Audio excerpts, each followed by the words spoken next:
महाराज हिंदुत्ववादी आहेत की नाहीत, हे आजच्या काळामधला सर्वात मोठा प्रश्न लोकांसमोर उभा राहतो.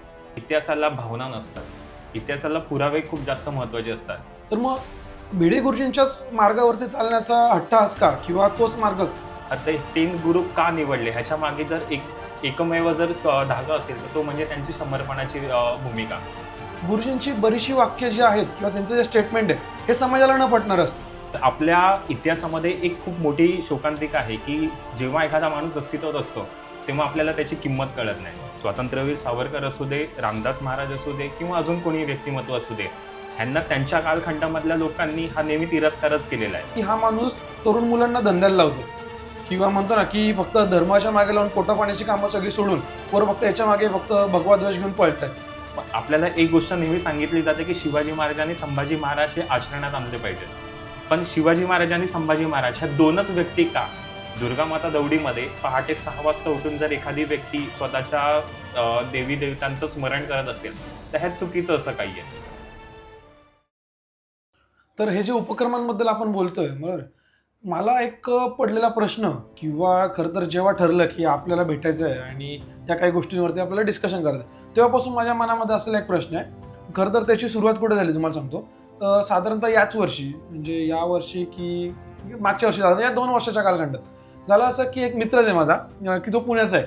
तर मी काही कारणामुळे पुण्यात होतो आणि तो विदाऊट चप्पल फिरत होता. म्हणजे आता बऱ्यापैकी आपण बघितलं की नवरात्रीमध्ये लोक नवरात्रीचे 9 दिवसांचे उपवास म्हणून चप्पल घालत नाहीत.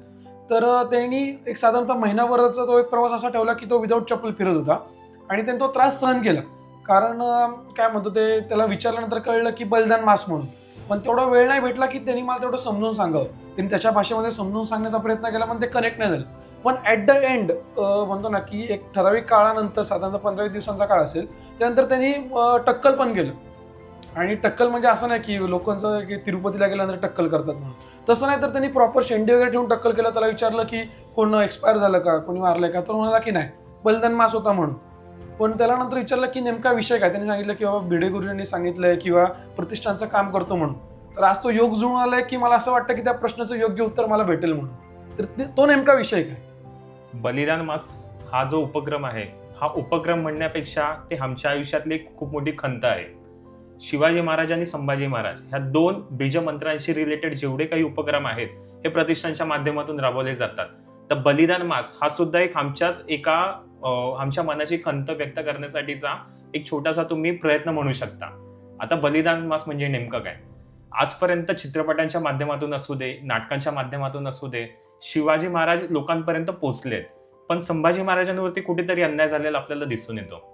संभाजी महाराजांच्या आयुष्यावरती बरेचसे चित्रपट तुम्ही आतापर्यंत बघितले असेल, तो छावा असू दे किंवा बाकीच्या गोष्टी असू दे, पण त्यांच्या मृत्यूचा प्रसंग जो काही आहे तो कुठेतरी लोकांपासून वेगळा करण्यात आला. लोकांना संभाजी महाराजांचं बलिदान काय होतं हे सांगण्यासाठी हा सगळा उपक्रम आम्ही नेहमी राबवत असतो. आता बलिदान मास म्हणजे नेमकं काय? संभाजी महाराजांच्या आयुष्याचे शेवटचे जे काही 40 दिवस होते त्याच्यामध्ये औरंगजेबाने त्यांच्यावरती अनन्वित अत्याचार केले. त्याच्या दरम्यान महाराजांच्या अंगावरची कातडी सोडणं असू दे किंवा या सगळ्या गोष्टी तुम्ही पुस्तकांच्या माध्यमातून वाचल्या असतील, पण कुठेही तुम्हाला चित्रपटांच्या माध्यमातून लोकांसमोर मांडण्यात आलेलं नाहीये. पण हे सगळं करत असताना संभाजी महाराजांनी हे का केलं? तर त्यांनी स्वतःच्या धर्मासाठी केलं. ह्या सगळ्या गोष्टीची जी प्रेरणा आहे ती कुठेतरी लोकांनी घ्यावी. त्यांनी जे काही धर्मासाठी दिलेलं बलिदान आहे ते कुठेतरी आपण अनुभवायला हवं. आज आपण जे हिंदू म्हणून वावरतोय त्याच्यासाठी शिवाजी महाराज, संभाजी महाराजांनी जे काही बलिदान दिलं तर त्याची कुठेतरी छोटीशी जाणीव व्हावी म्हणून हा बलिदान मास नावाचा उपक्रम आपण करत असतो. ह्याच्यामध्ये नेमकं काय असतं की एखादी व्यक्ती आपल्या घरामध्ये जेव्हा वारते तेव्हा आपण एक सुतक पाळतो 12 दिवसांचं.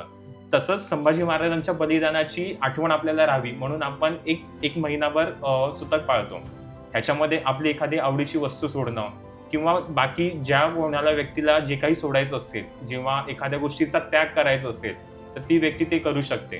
काही जण पायातली चप्पल घालणं सोडतात, काही जण मुंडन करतात, काही जण पलंगावरती झोपणं सोडून देतात, काही जण एक वेळेच्या जीवनाचा त्याग करतात.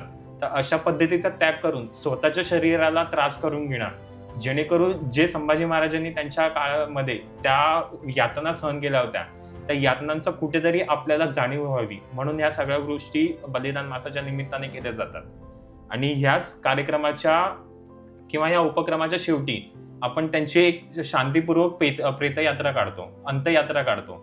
आता ही अंत्ययात्रा कशासाठी? तर त्या काळामध्ये औरंग्याने जेव्हा महाराजांच्या शरीराचे तुकडे केले, तेव्हा ते संपूर्ण विखुरण्यात आलेले होते. त्यांचं विधीपूर्वक कुठेतरी अंतिम संस्कार होणं गरजेचं होतं. पण ते त्या काळात झालं नाही. तर कुठेतरी त्याला एक प्रतिकात्मक आपण श्रद्धांजली देण्याच्या निमित्ताने बलिदान मासाच्या शेवटच्या दिवशी म्हणजे मृत्युंजय अमावस्येला आपण महाराजांची एक प्रतिकात्मक हे करतो, पदयात्रा काढतो आणि महाराजांना श्रद्धांजली अर्पण करतो. पण यातनं एक तो जो उद्देश आहे की जो त्यांना त्रास झाला तो आपल्याला सुद्धा त्याची जाणीव व्हावी म्हणून, तर तुमचा तो अनुभव कसा आहे की ती जाणीव म्हणा किंवा तो त्रास, ती वेदना जे त्या स्तरावरती तर आपण नाही जाऊ शकत, पण ती कुठेतरी रिलेट होते का, कनेक्ट होते का? ज्याचं जळतं त्यालाच कळतं. जी व्यक्ती धारकरी म्हणून ह्या सगळ्या गोष्टी करते, तर त्या व्यक्तीला त्या गोष्टीची जाणीव होते की आपण ह्या सगळ्या गोष्टी कशासाठी करतोय. एखादी गोष्ट करण्यामागचा तुमचा उद्देश जर उदात्त असेल तर त्याच्यामधून खूप काही गोष्टी तुम्ही साध्य करू शकाल. पण तीच गोष्ट तुम्ही फक्त सोशल मीडियावरती वावरण्यासाठी किंवा स्वतःची इमेज वरती करण्यासाठी करत असाल तर त्याचा काडी मात्र उपयोग होणार नाही. माझ्या संपर्कात काही व्यक्ती अशी सुद्धा आहेत की जी मोठ्या मोठ्या उच्च पदावरती कार्यरत आहेत, तरी सुद्धा ती लोक पायातली चप्पल काढून महिनाभर या सगळ्या गोष्टी करतात. पण त्याच्या मागच्या त्यांच्या समर्पणाची जी भूमिका आहे, कुठेतरी संभाजी महाराजांना आपल्या दृष्टिकोनातून एक श्रद्धांजली देणं, त्यांच्या कार्याची महती जी असते ती लोकांपर्यंत पोहोचवणं, ह्याचा जो आपला मूळ उद्देश असतो तो कुठेतरी सार्थकी लागतो. उदाहरणार्थ माझ्याबद्दल जर सांगायचं झालं तर मला पूर्ण महिनाभर तर जमणं शक्य नव्हतं, परंतु शेवटच्या 5 दिवसांसाठी मी माझी स्वतःची चप्पल सोडली होती. तर आपल्या मुंबईमध्ये जेव्हा विदाऊट चप्पल तुम्ही फिरत असता तेव्हा आपसुकच लोक तुम्हाला विचारतात की बाबा काय चाललंय नेमकं. तेव्हा ती एक संधी असते की आपण संभाजी महाराजांचं बलिदान लोकांपर्यंत पोहोचवावं. जेव्हा समोरची व्यक्ती प्रश्न विचारते की अरे हे काय चाललंय, तेव्हा आपण त्यांना सांगू शकतो की हे असं सूतक आहे, आम्ही महाराजांना आमच्या हृदयामध्ये स्थान दिलंय आणि असे महाराज जर त्या काळामध्ये तेवढ्या वेदना जर सहन करू शकत असतील तर आमच्यासाठी ह्या सगळ्या गोष्टी नगण्य आहेत. आज तुमच्या डोक्यावरती जी असलेली शिका, तुमच्या अंगावरती असलेलं जाणव असेल, ते टिकवण्यासाठी संभाजी महाराजांनी एवढं बलिदान दिलं, तर त्यांच्यासमोर हे बलिदान तर आपलं काहीच नाहीये. त्यांच्या उपकाराची जाणीव म्हणून आपण हे सगळे उपक्रम करणं गरजेचं आहे. तर एकंदरीत याचा सर्वांचं म्हणजे एक तुमच्याशी बोलायचं म्हणजे एक तुमचे फॉलोअर्स बघता आणि इंस्टाग्राम प्रोफाईलवरचं सगळं जे काय ज्ञान, भले तुम्ही ते फुकट वाटत असलात तर त्याचा थोडा अभ्यास करणं मला सुद्धा गरजेचं होतं. पण मी प्रतिष्ठानच्या उपक्रमांबद्दलच आधी बोलून घेईल, कारण काही प्रश्न माझ्या मनात आहेत त्याच्याबद्दलचे. की एक मी वाचलं की आमच्या भागामध्ये सुद्धा हिंदवी काय म्हणतात ते सिंहासनासाठी म्हणजे 32 पण सुवर्ण सिंहासनासाठी पण थोडंफार आर्थिक कलेक्शन करणं झालं किंवा एक प्रत्येकाच्या रक्ताचे ठसे घेणं काहीतरी चालू होतं त्या रिलेटेड. पण एक कुठेतरी प्रॅक्टिकल विचार केल्यानंतर त्या गोष्टी खरं तर शक्य आहेत का? कारण 32 पण सुवर्ण सिंहासन म्हणजे एवढं किलोंचं म्हणतो ना की आता 32 म्हणजे आत्ताचे किती झाले, खरं तर मला कॅल्क्युलेशन द्यायचं जमत नाहीये, पण एवढं मोठं सोन्याचं सिंहासन पुन्हा उभं राहायचं आणि ते रक्षणासाठी पुन्हा मुलांना उभं करायचं, ते सुद्धा सही नाव आणि सही न घेता रक्ताचे ठसे घेऊन. तर तो एक उपक्रम काय आहे जर थोडक्यात कळलं तर मग म्हणजे ते लक्षात येईल की याच्या मागचं नेमकं उद्दिष्ट काय किंवा ध्येय काय. आता प्रतिष्ठानच्या एका उपक्रमाबद्दल जर सांगायचं झालं तर तो खूप लॉंग टर्मचा विचार करणारा उपक्रम आहे. 32 मन सुवर्ण सिंहासन पुनर्स्थापना ही त्याची पूर्ण नामावली आहे. आता जर तुम्ही याचा विचार केला, तुम्ही म्हणालात 32 मन म्हणजे नेमकं काय, तर एका मनामध्ये 40 किलो, जर असं आपण टोटल कॅल्क्युलेशन केलं तर 1240 किलो सोन्याचं सिंहासन. आता एवढं मोठं सिंहासन जेव्हा आपण रायगडावरती स्थापन करणार, आता ह्याच्या मागची मूळ प्रेरणा काय आहे की जेव्हा तुम्ही ऐकलंच असेल की ब्रिटिशांच्या कालखंडामध्ये जेव्हा कधी मराठ्यांनी आक्रमण केलं तेव्हा वासुदेव बळवंत फडक्यांना पहिल्यांदा अटक झाली. वासुदेव बळवंत फडके लपण्यासाठी कर्नाळ किल्ल्याचा वापर करायचे. हे जेव्हा ब्रिटिशांना माहिती पडलं तेव्हा त्यांनी आजूबाजूच्या सगळ्या किल्ल्यांची नासधूस केली. 1818 मध्ये जेव्हा मराठी साम्राज्याचा पाडाव झाला तेव्हा ब्रिटिशांनी महाराष्ट्रातले सगळे किल्ले तोडून टाकले.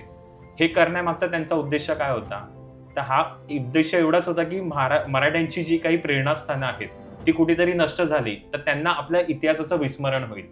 जे काही गडकिल्ल्यांची आज आपण अवस्था बघतोय ते इंग्रजांनी का केली, तर मराठ्यांची प्रेरणास्थानं कुठेतरी त्यांच्यापासून दुरावली जावी म्हणून हा त्यांचा एक छोटासा अट्टहास होता. परंतु ह्या सगळ्या गोष्टी करत असताना 32 मन सुवर्ण सिंहासन पुनर्स्थापना ही जी संकल्पना आहे ती खूप मोठी आहे. एखाद्या गडकिल्ल्यांवरती महाराजांच्या आयुष्य आपल्यासाठी खूप प्रेरणादायी आहे, परंतु त्यांनी ज्या तख्तावरती बसून अख्ख्या हिंदुस्थानावरती स्वतःचं साम्राज्य निर्माण करण्याची एक प्रेरणा घेतली किंवा एक स्वप्न दाखवलं जनतेला, ते नंतरच्या काळामध्ये बाजीराव पेशव्यांनी पूर्ण करून दाखवलं. परंतु ती जी सुरुवात आहे ती त्या सिंहासनाची स्थापना झाल्यानंतरच झाली. तर आताच्या कालखंडात सुद्धा गुरुजींनी जो एक अट्टास किंवा एक स्वप्न बघितलंय की त्या सिंहासनाची स्थापना झाली, तर त्या सिंहासनाकडे बघून आपल्याला प्रेरणा मिळणार आहे की कुठेतरी आहेत महाराज, त्या सिंहासनाच्या स्वरूपात आहेत, आणि तो जो काही एक अनुभव असणार आहे की महाराजांची सेवा आपल्याला करायची आहे, आपल्याला हिंदवी स्वराज्याची सेवा करायची, तर ते जे पुण्य आहे, तर त्याच्यासाठी आपल्यासारखी जी काही आमच्यासारखी धारकरी मंडळी आहेत, ती घरातलं जे काही सोनं नाणं असेल किंवा जी काही आपल्याकडून मिळणारी निधी असेल, तो अर्पण करून त्या सिंहासनासाठी स्वतःचं एक छोट्याशा पद्धतीने समर्पण देत आहेत. तर ह्या सिंहासनाचा फायदा असा होईल की प्रत्येकाच्या मनामध्ये शिवाजी महाराज हे फक्त जागे करणं नाहीये, तर त्यांना आत्मसात करणं म्हणा किंवा या सगळ्या गोष्टी त्या सिंहासनाच्या माध्यमातून निर्माण करण्याचा उपक्रम आहे. म्हणजे ते एक प्रॅक्टिकली शक्य होऊ शकतं भविष्यामध्ये. जर तुम्ही सिंहासनाचा विचार केलात तर ती आपल्यासाठी प्रेरणादायी गोष्टच आहे, परंतु त्याच्या पलीकडे जाऊन गुरुजींनी जो काही विचार केलेला आहे तर तो सर्वसामान्य लोकांच्या बुद्धीच्या पलीकडचा आहे. तर जेवढा माझा अभ्यास आहे किंवा जेवढं मला वाटतं त्या दृष्टिकोनातून भिडे गुरुजींनी एक संकल्पना राबवली आहे, त्याचं नाव आहे खडा पहारा योजना.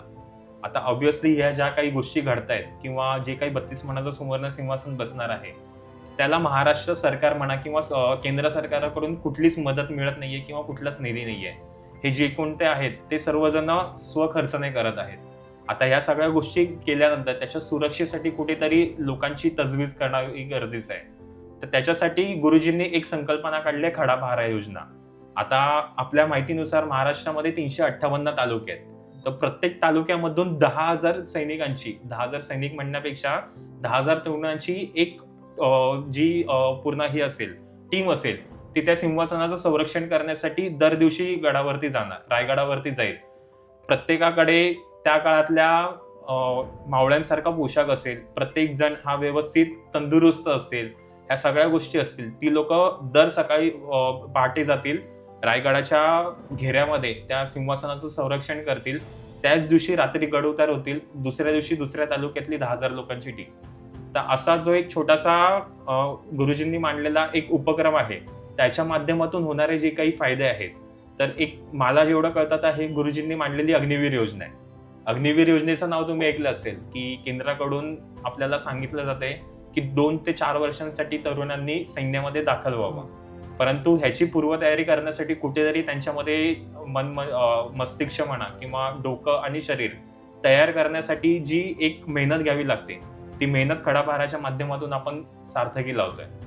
जर तुम्ही खडा पहारा योजनेबद्दल सविस्तर माहिती जाणून घेण्याचा प्रयत्न केला तर त्या तरुणांना हे व्यवस्थित लाठीकाठीचं प्रशिक्षण देण्यात येणार आहे. तसेच प्रत्येक व्यक्तीला रक्ताचे ठसे द्यायचे आहेत, जेणेकरून तुम्ही जे काही करताय ते समर्पणाच्या भूमिकेतून करताय. हे फक्त एक दाखवण्यासाठीचा उपक्रम नसून तुमचं समर्पण तिथे देणं गरजेचं आहे. आणि सर्वात मोठी गोष्ट आजच्या काळातल्या तरुणांसाठी जर कुठली असेल तर तुम्ही महाराजांच्या गडकिल्ल्यांवरती महाराजांचा मावळा म्हणून तिथे वावरणार आहात. ह्याच्यापेक्षा मोठी अनुभूती कुठलीच असू शकत नाही. आता हे काही आपण आपल्या उपक्रमांबद्दल बोललो. आता खरं तर त्याची यादी नक्कीच खूप मोठी असेल, कारण पूर्ण महाराष्ट्रभरात वेगवेगळे उपक्रम विभागवार म्हणा किंवा प्रतिष्ठानकडनं राबवले जात असतील. पण याचा काही जे काही तुम्ही गोष्टी सांगितल्या, याच्या मागचा हेतू मला एक कळला की याच्यामध्ये जास्तीत जास्त संघटन व्हावं. म्हणजे ते शिवाजी महाराजांच्या विचारांनी चालणाऱ्या म्हणा किंवा हिंदू धर्म कार्यात असणाऱ्या तरुणांचं संघटन व्हावं म्हणून. पण एक प्रश्न म्हणजे माझ्यासारख्याला किंवा बऱ्याच लोकांना पडत असेल की जे आपण घेऊन चाललोय की हिंदूंचं संघटन व्हावं म्हणून, बरोबर आहे, पण सध्या जर आपण बघतोय देश चाललाय संविधानावरती, आणि संविधानामध्ये एक शब्द आहे धर्मनिरपेक्ष म्हणून, बरोबर आहे. पण मग इथे आपण धर्मासाठी सगळ्यांचं एकत्र आणणं म्हणजे बाकीच्या धर्मांना कुठेतरी कमी लेखणं झालं का, किंवा मग त्या शब्दाला कुठेतरी आपण ठेच पोचवतोय का, जर आपण सगळ्यांचं संघटन करून असे काही उपक्रम राबवतोय तर? मुळात धर्मनिरपेक्ष या शब्दाची व्याख्याच लोकांपर्यंत चुकीच्या पद्धतीने पोहोचलेली आहे. जर तुम्ही संविधानाचा प्रॉपरली अभ्यास केला तर त्याच्यामध्ये त्यांनी दिलंय की धर्मनिरपेक्ष सरकार असलं पाहिजे, धर्मनिरपेक्ष जनता असणं तिथे गरजेचं नाहीये. माझा धर्म आहे तो मी माझ्या पद्धतीने चालवेन, मुस्लिमांनी त्यांचा धर्म त्यांच्या पद्धतीने चालवावा, ख्रिश्चनांनी त्यांचा धर्म त्यांच्या पद्धतीने चालवावा. प्रत्येकाला धर्मस्वातंत्र्य हे संविधानाने दिलेलं आहे. परंतु हे सगळं करत असताना सरकारने मात्र धर्मनिरपेक्ष असलं पाहिजे, कारण की त्यांच्या अधिपत्याखाली हे सगळे धर्मसंस्था आहेत. मग सरकारने विचार करताना धर्मनिरपेक्ष असलं पाहिजे. मी तिथे धर्मनिरपेक्ष असून काहीच फायदा नाहीये. मी माझ्या धर्माचं पालन करणं हे माझं कर्तव्य आहे आणि ते कर्तव्य बजावण्यापासून मला सरकार थांबवू शकत नाही. तर हा जो फरक आहे की सरकारचं धर्मनिरपेक्ष असणं आणि जनतेचं धर्मनिरपेक्ष असणं, तर हा जो फरक आहे तो कुठेतरी लोकांपर्यंत मांडणं काळाची गरज आहे. म्हणजे आपला जो हेतू आहे हा कुठेही आपण संविधानाला किंवा कायदेशीर बाबींना डावलत नाहीये. आपण फक्त आपल्या धर्माचं सगळ्यांना एकत्र करण्याचं काम करतोय. मग ते प्रतिष्ठानाच्या उपक्रमांमधनं राहू दे किंवा बाकीच्या आपल्या इतर उपक्रमांना राहू दे म्हणून.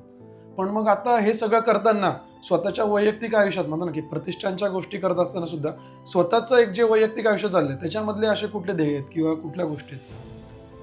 वैयक्तिक आयुष्याबद्दल जर सांगायचं झालं तर वैयक्तिक आयुष्यामध्ये सावरकरांना या बाबतीत मी माझं गुरुस्थान दिलेलं आहे. सावरकरांनी त्यांच्या आयुष्यामध्ये स्वतःचं ध्येय जे होतं की देशाला स्वातंत्र्य मिळवून देणं, तर त्याच्यासाठी त्यांनी संपूर्ण आयुष्य पणाला लावलं. मग त्यांच्यामध्ये त्यांचं कुटुंब असू दे किंवा बाकीच्या सगळ्या गोष्टी असू दे, त्यांनी समर्पणाची भूमिका तिथे दाखवली. पण हे सगळं करत असताना त्यांनी बाकीच्या सगळ्या गोष्टींना डावललं का? तर अजिबात नाही. समाजकारण, राजकारण, धर्मकारण या सगळ्या गोष्टींमध्ये सावरकर अग्रगण्य होते. तर ह्या सगळ्या गोष्टींचा कुठेतरी स्वतःच्या आयुष्यामध्ये एक परिणाम घडून यावा की एखादी गोष्ट आपण करावी, पण ते करत असताना त्याच्यामध्ये समर्पणाची भूमिका. आज जे काही मी समाज माध्यमांमध्ये लिहितोय किंवा लोकांपर्यंत पोहोचतोय, तर त्याच्या मागे माझी एवढीच भूमिका आहे की कुठेतरी आपला धर्म, आपली संस्कृती, आपला इतिहास हा लोकांपर्यंत मांडणं काळाची गरज आहे. आणि ह्याच्यासाठी जर तुम्ही जेवढ्या पद्धतीने कराल तेवढं ते कमीच आहे. पण हे सगळं करत असताना कुठेतरी मीपणा न करता, मी जे काही करतोय ते माझ्यासाठी न करता आपल्यासाठी करतोय, ही भूमिका तिथं असणं गरजेचं आहे. म्हणजे खऱ्या अर्थाने फुकट ज्ञानी म्हणजे ज्या काही मार्गावरती आपण चाललोय आणि जे काही नाही आपल्याला भेटलंय ते पुढे सुद्धा अविरतपणे चालू राहील, यात काही शंकाच नाही.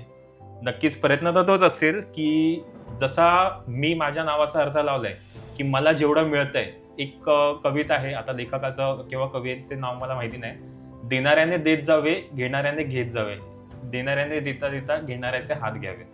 तर ह्याच्या मागचा भावार्थ काय की मी नेहमी देतच राहणार आहे, पण माझ्याकडून घेणाऱ्या व्यक्तीने ते घेऊन लोकांपर्यंत पोहोचवावे हा माझा उद्देश आहे. जसं मला माझ्या गुरूंकडून अगदी विनामूल्य मिळालेलं आहे, तसं मी ते जसंच्या तसं लोकांपर्यंत पोहोचवतोय आणि लोकांनी ते स्वतःपुरतं मर्यादित न ठेवता अजून इतरांपर्यंत पोहोचवावे, हाच माझा नेमका उद्देश आहे. आता याच्यामध्ये विनामूल्य किंवा जे काही नाव आहे आपलं फुकट ज्ञानी, बरोबर आहे, याचं मला एका व्यक्तीसोबत हे रिलेट करावं असं वाटतंय. जे म्हणत ना कदाचित म्हणजे तुम्ही म्हणा किंवा एक गड किल्ल्यांचा मी थोडाफार करत असलेला अभ्यास की जो आपल्यापर्यंत त्या व्यक्तींनी पोहोचवला, म्हणजे आप्पा परब. बरं, की आप्पांचं पण असं एक स्टेटमेंट आहे की ज्या गड किल्ल्यांच्या उभारणीसाठी शिवाजी महाराजांनी त्यांनी त्यांचं वैयक्तिक आयुष्य दिलं, त्या गड किल्ल्यांचा इतिहास सांगायला मी कशाला पैसे घेऊ म्हणून, किंवा मी त्या गोष्टी का करू, त्यांच्या बदल्यात मोबदला का घेऊ म्हणून. म्हणजे माझ्या माहितीत तर आप्पा त्यांची पुस्तकं ही नो प्रॉफिट नो लॉसच्या बेसिसवरच त्यांची ते सेलिंग असते, किंवा इव्हन एखादी गड किल्ल्यांची जरी मोहीम असली तरी सुद्धा आप्पा त्यामध्ये विनामूल्यच मार्गदर्शन याच्या आधी करत होते. आता वयोमानानुसार त्यांचं जाणं होत नाही, पण मग आप्पा हा विषय गुरु म्हणून तुमच्या आयुष्यात किती मॅटर करत आला आतापर्यंत? आप्पांचा आणि माझा संबंध जर बघायला गेला तर गेली 5 वर्षांअगोदर माझी त्यांची प्रत्यक्ष भेट झाली. आमच्या मराठा आरमाराच्या प्रदर्शनाला जेव्हा त्यांनी भेट दिली होती तेव्हा त्यांचा आणि माझा संबंध आला. आप्पांबद्दल खूप काही ऐकलं होतं, पण त्यांना प्रत्यक्ष बघण्याचा जेव्हा अनुभव आला, त्यांचे जे काही शब्द होते ते कुठेतरी मनाला भिडले. आणि त्यांचं जे एक वाक्य असतं की इतिहास सांगण्यासाठी लोकांकडून पैसे घेण्याइतपत मी मोठा झालेलो नाहीये, तर ते वाक्य कुठेतरी मनाला भिडलं आणि त्याच्यामुळे फुकट ज्ञानीच्या संकल्पनेला अजून मोठा जोर मिळाला. की जिथे आजपर्यंत विविध शाळांमध्ये म्हणा, विविध उपक्रमांमध्ये म्हणा, विविध सभांमध्ये मी मार्गदर्शन केलेलं आहे, पण हे सगळं करत असताना काही जण विचारतात की तुम्ही याच्यासाठी किती मानधन घेणार आहात. पण मानधन बाजूला ठेवून कुठेतरी आपला इतिहास लोकांना सांगायचं भाग्य हे माझ्या पदरात मिळते, हे माझ्यासाठी खूप मोठी गोष्ट आहे. आणि ही जी भूमिका आहे ही आप्पांमुळेच माझ्यामध्ये निर्माण झालेली आहे. त्याच्यामुळे आजपर्यंत जेवढ्या कधी अभ्यास सफरी झालेल्या आहेत ह्या माझ्या माध्यमातून तरी विनामूल्य केलेल्या आहेत. आणि जर कोणी अट्टहास केलाच की आम्हाला तुम्हाला मानधन द्यायचंच असेल तर विविध सामाजिक संघटनांना एक मानधन स्वरूपामध्ये म्हणा किंवा एक मदत म्हणून निधी देण्यासाठी मी त्यांना कॉन्टॅक्ट देतो की तुम्ही या संस्थांना मदत करा आणि मला जे काही मानधन द्यायचं आहे ते तुम्ही त्या समाज उपयोगी कामांसाठी लावून टाका. माझ्यामध्ये एवढी कॅपॅसिटी आहे की माझ्या पोट भरण्यासाठी मी कमवतोय, पण कुठेतरी माझं जे काही ज्ञान आहे ते लोकांसाठी कशा पद्धतीने वापरता येईल ह्याच्यासाठीच माझा नेहमी अट्टास असतो.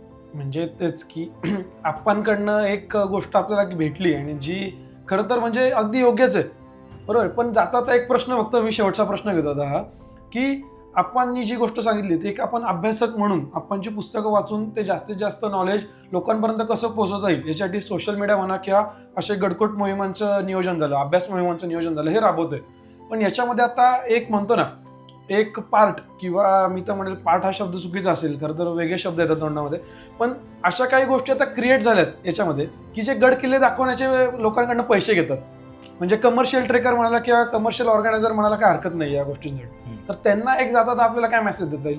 कारण कसं झालंय की गड किल्ले दाखवण्याचे पैसे घ्यायचे म्हणजे त्याला स्थानिकांना रोजगार उपलब्ध होणं ही गोष्ट वेगळी, आणि कुठेतरी समजा परप्रांतीयांनी किंवा कोणीतरी एक ट्रेक ऑर्गनाइज ग्रुप बनवणं आणि त्याचे पैसे घेणं, आणि ते पैसे घेणं फक्त फिरवणं, त्याच्यामध्ये इतिहास किंवा वास्तू या कुठल्या गोष्टींचा उल्लेख सुद्धा ते लोक करत नाहीत. तर त्यांना एक मेसेज करेल. मेसेज सांगण्यापेक्षा त्यांना एकच सांगणं असेल की तुम्ही तुमची सर्व्हिस देताय, तुम्ही तुमच्या सगळ्या गोष्टी करताय, पण हे सगळं करत असताना कुठेतरी इतिहासाला डावलणं हे चुकीचं आहे. आज समाजामध्ये परिस्थिती एवढी बिकट आहे की भावना ह्या विकल्या जात आहेत. शिवाजी महाराज ही लोकांमध्ये विकले जात आहेत, संभाजी महाराज ही लोकांमध्ये विकले जात आहेत, पण त्यांचे विकलेले विचार आत्मसात करण्याची हिंमत कोणाची नाहीये. शिवाजी महाराज आणि संभाजी महाराजांचं आयुष्य एवढं दाहक होतं की ते आपल्यासारख्या सर्वसामान्य माणसांना कधीच पटणार नाहीये. त्याच्यामुळे त्यांचा फक्त भावनांसाठी बाजार आजच्या काळामध्ये मांडला जातोय. तर ते कुठेतरी थांबवणं गरजेचं आहे. गड किल्ले म्हणा, ह्या सगळ्या गोष्टी केवळ पर्यटनासाठी मर्यादित न ठेवता कुठेतरी ती आपली मंदिरं आहेत, ते कुठेतरी आपली प्रेरणास्थान आहेत, ह्या दृष्टिकोनातून त्यांच्याकडे बघणं गरजेचं आहे. आणि जेव्हा कधी तुम्ही हे सगळं आत्मसात कराल तेव्हा आपसुकच तुमचा गड किल्ल्यांवरती जाण्याचा दृष्टिकोन बदलेल. शिवाजी महाराज फक्त डोक्यावरती मिरवण्यासाठी नाहीये, तर ते डोक्यात घालण्याचा विषय आहे. हे जेव्हा लोकांना कळेल तेव्हा खऱ्या अर्थाने क्रांती घडल्याशिवाय राहणार नाही. म्हणजे तो झाला की प्रत्येकाने अभ्यास वाढवावा आणि जास्तीत जास्त लोकांपर्यंत पोहोचवला पाहिजे. बरोबर. तर जसं व्हिडिओच्या सुरुवातीला मी म्हटलेलं की आकाश जाधव आणि फुकट ज्ञानी, बरोबर आहे, यातला फरक. पण खरं तर ते फुकट ज्ञानी हे नाव का, हे तर नेमकी म्हणजे लक्षात आलं की जो काही आपल्याला, ज्यांना आपण गुरुस्थानी मानलेलं आहे, त्यांच्याकडनं ज्या गोष्टी आपल्यापर्यंत पोहोचलेल्या आहेत त्या फुकट स्वरूपातच लोकांपर्यंत ते ज्ञान गेलं पाहिजे, कारण त्यातनंच मग आपलं समर्पण आणि या सगळ्या गोष्टी दिसून येणार आहेत. तर असंच तुमचं हे फुकट ज्ञानाचं काम किंवा फुकट ज्ञान वाटण्याचं काम हे अविरत चालू राहू दे, यासाठी आपल्या चॅनलकडनं आणि सगळ्या प्रेक्षकांकडनं तुम्हाला शुभेच्छा देतो. आणि खरंच खूप छान वाटलं, कारण जसं तुम्ही म्हणालात की ज्ञानाची एक बाजू जी माहीत होती गुरुजींच्या बाबतीत, जे काही आम्ही सोशल मीडियावरती बघत होतो, मग ते निगेटिव्ह असू दे किंवा पॉझिटिव्ह असू दे, किंवा जी दुसरी बाजू ज्या काही हिंदू धर्माच्या रिलेटेड असू दे, ज्या काही लोकांनी मांडल्यात धर्मकार्यातनं, पण आज ती जी कडा आहे ती नक्कीच कळली असं मला वाटतंय. कारण हे जे काही उपक्रम आहेत प्रतिष्ठानच्या मार्फत राहू दे किंवा एक धर्मकार्य म्हणून, हे धर्मकार्य म्हणण्यापेक्षा हे लोकांना संघटित करून, जो शिवाजी जन्माला यावा पण दुसऱ्याच्या घरात असं नव्हता, तो आपल्यातच जन्माला आला पाहिजे आणि आपल्या घरातनंच या गोष्टीची सुरुवात झाली पाहिजे, याची जी काही दादांनी सुरुवात केली ती अगदी योग्य मार्गावरती मी असं म्हणेल. आणि हेच त्यांचं कार्य पुढे सुद्धा चालत राहू दे, ज्यासाठी तुम्हाला खूप साऱ्या शुभेच्छा. आणि नक्कीच एक वेळेचं बंधन म्हणून थांबूयात, पण अशाच अविरत गप्पा आपण नेमकी वेगळ्या विषयांवरती पुढे सुद्धा घेऊयात. तर धन्यवाद. धन्यवाद.